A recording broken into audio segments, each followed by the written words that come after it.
ये क्लियर है? कोई डाउट किसी को अभी भी पूछना है तो बता दो, है ना। ओपेरॉन क्या है करके पूछे तो बता सकते हो ना, किसने दिया? जो ओपेरॉन रहता है उस वो कितने हिस्सों से मिलकर बना होता है?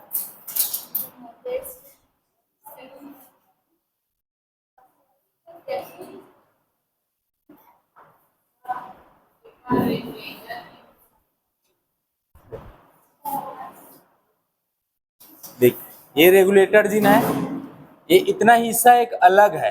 अलग है मतलब यहाँ अगर आरएनए पॉलीमरेज जुड़ता है तो केवल इसको बस वो क्या करेगा, ट्रांसक्राइब करेगा। मतलब यहाँ से एक अलग एमआरएनए बना, ठीक है।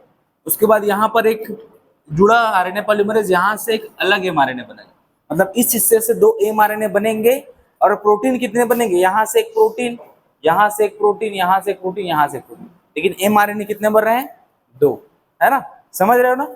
हाँ, दो प्रमोटर के बीच, मतलब अगर दो प्रमोटर हैं तो दो जगह एमआरएनए, अगर तीन रहते तो तीन एमआरएनए, चार रहते तो चार एमआरएनए, है ना। यहाँ पर कितने प्रमोटर है, कितने बनने चाहिए एमआरएनए? दो, है ना। प्रोटीन कितने भी हो सकते हैं, लेकिन यहाँ रेगुलेटर जीन वाले हिस्से में केवल ये हिस्सा जो है, यहाँ से एक प्रोटीन बन रहा है और ये प्रोटीन ऑपरेटर पर जाकर क्या कर रहा है, इसके फंक्शन को रोक रहा है, मतलब इसका ट्रांसक्रिप्शन होने नहीं दे रहा है। तो रेगुलेटर जीन का काम केवल यही है, ठीक है। ये रेगुलेट कर रहा है, ये एक बटन की तरह है। एक आदमी है, यहाँ पर लग गया तो इसको बंद कर दिया, यहाँ पर से हट गया तो इसको चालू कर दिया। अगर ये जब तक नहीं लगा तब तक चालू है, जैसे यहाँ पर चला गया तो ये क्या हो गया, बंद हो गया, ऐसा, ठीक है। और लैकोपेरॉन समझ में आया? क्लियर है ये? लैकोपेरॉन के कितने हिस्से हैं, कितने हिस्सों से मिलकर बना है लैकोपेरॉन? तीन। कौन कौन से?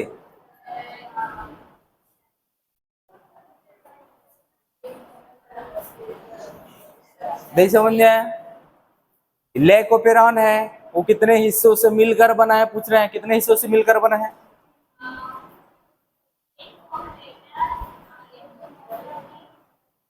हाँ ठीक, यही चीज है ना। अगर पूछेंगे तो यहाँ पर तीन चीजों से मिलकर बना है, प्रमोटर, ऑपरेटर और इधर है स्ट्रक्चरल जीन, है ना। स्ट्रक्चरल जीन्स की संख्या पूछने की कितनी है तो कितने बोलोगे? ठीक, बस ऐसे तो सवाल आते हैं, इससे ज्यादा और कुछ नहीं पूछा जाएगा। इससे क्या बनेगा ये पूछ सकते हैं, तो ये आपके सामने है, इसका फंक्शन भी बताए हैं सब, तो है ना। ठीक है, क्लियर है ना सब? फिर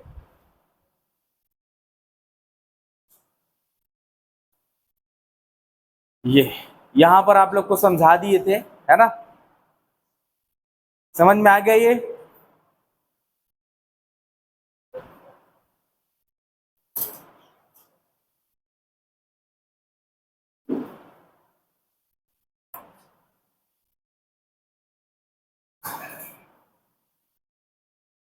चलो, क्या क्या फायदे हैं देखो। अब आप ध्यान से सुनना, इस जीन रेगुलेशन का जो आपने ओपेरॉन कॉन्सेप्ट पढ़ा, उसमें जीन रेगुलेट हो रहा था ना, उसको बंद कर दे रहे थे, चालू कर दे रहे थे, है ना। इसका फायदा क्या है, ध्यान से सुनना, कि number of related genes require a particular metabolic activity can be switched on और ऑफ साइमल्टेनियसली। अगर कहीं पर बहुत सारे जीन्स इन्वॉल्व हैं किसी भी चीज के मेटाबॉलिज्म में, मेटाबॉलिज्म का मतलब कोई चीज को तोड़ने में या फिर बनाने में, दो तीन चार जितने भी जीन इन्वॉल्व है उन सबको हम स्विच ऑन कर सकते हैं, स्विच ऑफ कर सकते हैं, अगर उसको हम रेगुलेटेड कर रहे हैं तो, है ना। नहीं कर सकते।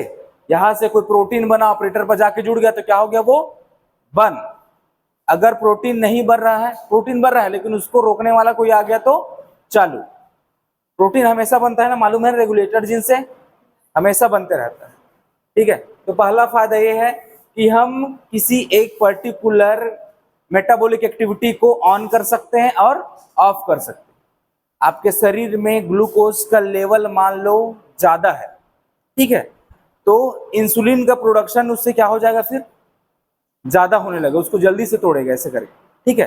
तो आपने जैसा प्रोडक्ट दिया, आपने ज्यादा ग्लूकोज खाया, उससे इंसुलिन का प्रोडक्शन भी क्या हो गया, बढ़ गया ज्यादा, ठीक है। अगर आप ग्लूकोज नहीं ले रहे हो तो इंसुलिन का प्रोडक्शन होगा, आपके शरीर में मान लो ग्लूकोज नहीं है तो इंसुलिन का प्रोडक्शन होगा, तो उसका काम ही है उसको तोड़ना। समझ रहे हो ना क्या हो रहा है? तो आप उसको स्विच ऑन स्विच ऑफ कर सकते हो बाहर से ग्लूकोज देके। आपने ग्लूकोज लिया, इंसुलिन का प्रोडक्शन ज्यादा होने लगा, आपने नहीं लिया तो प्रोडक्शन कम हो रहा है। सिंपल यही बोल रहे हैं। Gene regulation enables the cell to adjust metabolism as per requirement of environmental changes and development। देखो यहां पर से ऊपर वाली लाइन है, यहां पर क्या बोल रहे हैं कि जीन रेगुलेशन के द्वारा हम सेल के मेटाबॉलिज्म को एडजस्ट कर सकते हैं अपने अनुसार से। मान लो वातावरण में वो चीज नहीं है तो वो जो जीन्स हैं वो एक्टिव नहीं रहेंगे। जैसे भी बताया ना, आप ग्लूकोज नहीं लोगे तो इंसुलिन भी क्या नहीं होगा, हाँ उसका निर्माण नहीं होगा, उसका प्रोडक्शन नहीं होगा। तो ये इन्वायरमेंटल चेंज के हिसाब से वो अपने आप को एक्सप्रेस करता है। ठीक है, चलो।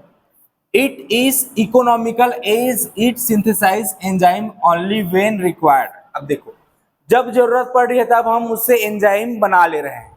ठीक है, अब इसको इकोनॉमिकली क्यों बोल रहे हैं? देखो हमारे अंदर जैसे अब आप लोग जनरली अभी वो सुनते होगे डायबिटीज के बारे में, सुनते हो? डायबिटीज सुने हो कोई? हाँ, उसको हिंदी में बोलते हैं क्या? मधुमेह। ठीक है, अब देखो होता क्या है कि जिसको डायबिटीज होती है उसमें इंसुलिन कम रहता है, इंसुलिन की मात्रा कम है। तो आप चावल खा रहे हो उसमें ग्लूकोज है, रोटी खा रहे हो उसमें ग्लूकोज है, आलू में ग्लूकोज, हर चीज में ग्लूकोज ही खा रहे हो, लेकिन उसको तोड़ने वाला कम है। तब कैसे होता है? शरीर डिसबैलेंस हो जाता है, ग्लूकोज की मात्रा ज्यादा होने लगती है शरीर में। इसी को बोलते हैं डायबिटीज। क्या बोलते हैं?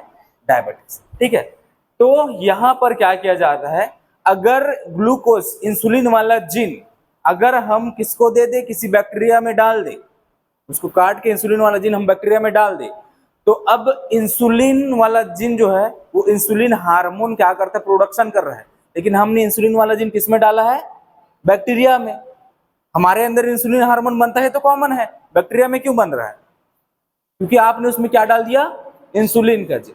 तो जो दवाई वगैरह इंसुलिन का इंजेक्शन जो लगाते हैं ना, वैसे बहुत सारे बैक्टीरिया में उसका प्रोडक्शन कराते हैं इंसुलिन का, इंसानों में नहीं कर सकते। तो इसलिए बैक्टीरिया में उसका जीन डाल देते हैं और उस बैक्टीरिया से इंसुलिन बहुत सारा इकट्ठा करते हैं, फिर उसको इंजेक्शन देते हैं लोगों को। समझ गया क्या बोला? नहीं समझे? नहीं समझ में आया? देख इंसुलिन ना जैसे हमारे अंदर शरीर में कमी हो गई तब उसको बोलेंगे डायबिटीज। क्या बोलेंगे? डायबिटीज। अब इसका इलाज क्या है? इंसुलिन। क्या है? इंसुलिन। लेकिन हमारे अंदर तो नहीं बन रहा, तो किसी दूसरे इंसान से ले सकते हैं क्या?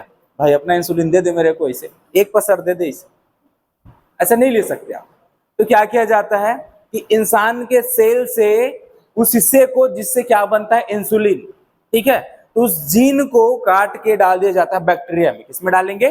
बैक्टीरिया में। अब बैक्टीरिया में आप जैसे ही डाले तो उसका जो सिस्टम है ना, वो क्या करता है? उस जीन को ट्रांसलेट करता है। पहले एमआरएनए बनेगा, उसके बाद उससे क्या बनेगा? प्रोटीन।